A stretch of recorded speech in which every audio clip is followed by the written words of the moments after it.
चलिए बात करते हैं अब दूसरे मैनेजमेंट के साथ हमारे शो में और इंडियन बैंक के मैनेजमेंट के साथ बातचीत होगी। बैंक के पहले तिमाही के नतीजों के समेत आगे की योजनाओं पर चर्चा होगी, जहां डिपॉजिट्स पर दबाव देखने को मिला है। एनआईआई और निम्स की अगर बात करें तो आउटलुक किस तरह का बनता हुआ दिखाई दे रहा है। इन सब पर बात करने के लिए हमारे साथ जुड़ गए हैं इंडियन बैंक के एमडी सीईओ शांतिलाल जैन। और स्वागत है आपका हमारी इस बेहद खास पेशकश में। डिपॉजिट्स की अगर बात करें तो ये 9% के आसपास इस तिमाही में बढ़ते हुए दिखाई दिए हैं, लेकिन थोड़ा सा वीक होता है क्योंकि फर्स्ट क्वार्टर। अब ऐसे में क्या डिपॉजिट ग्रोथ में पिकअप की कितनी संभावना आती हुई दिखाई दे रही है? अगर हम कासा की बात करें तो क्या ये 40% के ऊपर ही बना रहता हुआ आप देखते हैं? हमने साल के शुरुआत में कहा था कि हमारा जो डिपॉजिट है 8 से 10% के बीच में ग्रो करेगा, बढ़ेगा। एंड हम इस क्वार्टर के एंड में 10% ग्रो कर पाए। आपने सही कहा है कि पहला क्वार्टर जो लीन पीरियड होता है, बिकॉज पहले क्वार्टर में आप देखिए हीट वेव्स था, गर्मी थी, इलेक्शंस था, सीजनलिटी भी इन्वॉल्व थी। But even in this situations आप देखिए हम लोग 10% से डिपॉजिट ग्रो कर पाए और हम जो है 6% से कासा ग्रो कर पाए। इसकी वजह से क्या है कि 41%, 41% के आसपास हमारा कासा है 30 जून 2024 को, जो 30 जून 2023 को भी 41% के आसपास ही है। तो हमारा जो कासा है मोर और लेस मेंटेन है। एंड हम जिस तरह की गाइडेंस हमने दी है 8 से 10% ग्रो करने की डिपॉजिट में, हम उसमें ग्रो करते रहेंगे। Of course deposit cost slightly बढ़ सकती है, बिकॉज कासा 10% की स्पीड से नहीं बढ़ेगा, तो रिमेनिंग जो है पैसा वो in the shape of term deposit लेना पड़ेगा, जिसकी जो रेट है स्लाइटली हाई होती है। बट हमारे पास हमने एमसीएलआर भी बढ़ाया है, तो उसको हम टेक केयर कर लेंगे। पैट की बात करें तो ये लगभग 40% के आसपास बढ़ता हुआ दिखाई दे रहा है। लोअर प्रोविजंस का फायदा यहाँ इस क्वार्टर में दिखा, लेकिन स्लिपेज रेशियो अगर हम देखें तो ईयर ऑन ईयर लो पर है। ओवरऑल एनपीएस भी हम देख रहे हैं कि मल्टी पीरियड लो पर है। लेकिन क्या इसी तरह की एसेट क्वालिटी हम आगे भी देखते रहेंगे? आपने जो सवाल किया प्रॉफिटेबिलिटी की, आप देखिए हमारा जो प्रॉफिट है, नेट प्रॉफिट है 41% से बढ़ के 2,403 करोड़ हो गया, जो पहले 1,709 करोड़ था। हमारा प्रॉफिट कैसे बढ़ा? उसके दो तीन रीजन है। एक रीजन हमारा ऑपरेटिंग प्रॉफिट भी 8% से बढ़ा है। और ऑपरेटिंग प्रॉफिट किस लिए बढ़ा है? क्योंकि हमारा नेट इंटरेस्ट इनकम जो है 8-9% से बढ़ा है, और नॉन इंटरेस्ट इनकम भी हमारा 11% से बढ़ा है। सो नेट इंटरेस्ट इनकम क्यों बढ़ा है? क्योंकि हमारा बिजनेस का ग्रोथ हुआ है। बिजनेस का ग्रोथ जो 12% एडवांस बढ़ा है, इसमें रिटेल 14% है, एग्रीकल्चर 18% है, और एमएसएमई 6% है, और कॉर्पोरेट 9% है, और कासा हमने 41% मेंटेन किया। तो जो हमारा कोर ऑपरेशन बढ़ा है, उसकी वजह से हमारा नेट इंटरेस्ट इनकम बढ़ा है, नॉन इंटरेस्ट इनकम और फी बेस्ड इनकम भी बढ़ा है, तो हमारा प्रॉफिट बढ़ा है। अब ये आप देखिए हमारा स्लीपेज और रिकवरी, जो हमारा जो रिकवरी है 1938 करोड़ रुपया है, जो कि स्लीपेज 1927 से ज्यादा है। तीसरा जो फैक्ट है, हमारा जो नेट एनपीए ही इटसेल्फ ही 0.39% रह गया।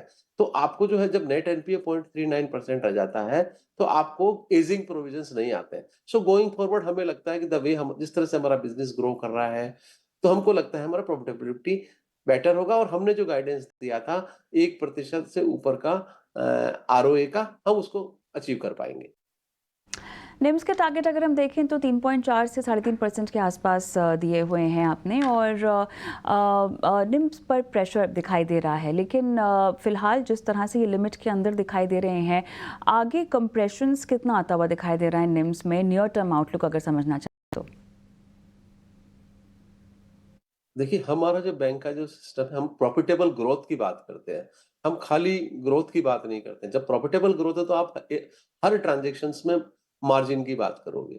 तो जो प्रॉफिट जो जो निम हमारा आया है, इसीलिए आया कि हमने कॉस्ट को कंट्रोल में रखा है।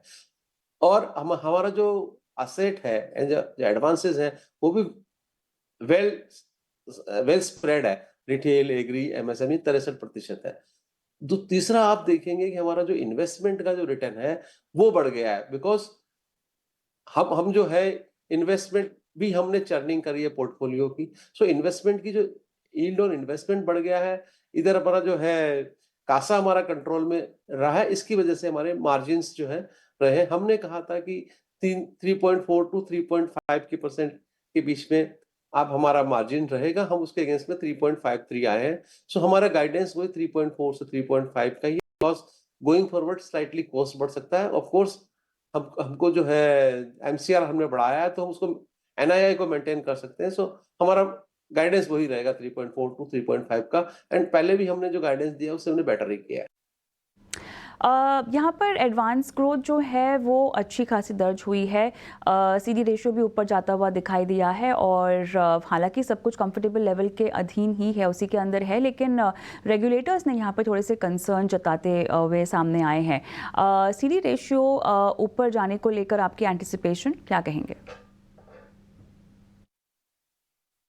हमारा जो सीडी रेशियो है वो 79% है, 79%, जो पहले 77 था। ठीक है। आप ये देखिए कि पूरे साल का अगर हम देखेंगे तो जितना हमारा एडवांस बढ़ा है उतना ही हमारा डिपॉजिट बढ़ा है। मतलब 60,000 करोड़ हमारा अगर एडवांस बढ़ा तो 60,000 करोड़ डिपॉजिट बढ़ा। उसकी वजह से क्या है कि इंक्रीमेंटल सीडी रेशियो हमारा 100% हुआ। इसकी वजह से हमारा ये सीडी रेशियो 77 से 79 है। तो डिपॉजिट हम बेसिकली रेज़ करते हैं हमारे नीड के हिसाब से। जिस तरह से हमारा एडवांस ग्रो करता है वैसे हम डिपॉजिट ग्रो करते हैं। तो इस वजह से हमारा थोड़ा-सा ये बढ़ा हुआ है और 1-2% ऊपर-नीचे बढ़ सकता है।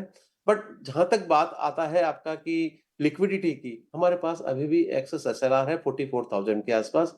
दूसरा जो सवाल आता है इत एलसीआर का, वो हमारा 120% के आस-पास हमारा एलसीआर चल रहा है। तो हमारा एलसीआर भी ठीक है, जो 100% जो रेगुलेटरी रिक्वायरमेंट से ऊपर है।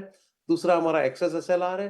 तीसरा हम डिपॉजिट रेज़ करते हैं based on the credit. So 1-2% LDR हो सकता है, but it is with in the range sir. चलिए, बहुत अच्छा लगा आपसे बातचीत करके, तमाम सवालों के आपने जवाब दिए। शुक्रिया आज शो पे शिरकत करने के लिए। तो कॉर्पोरेट कनेक्शन को तो आज हम यही समाप्त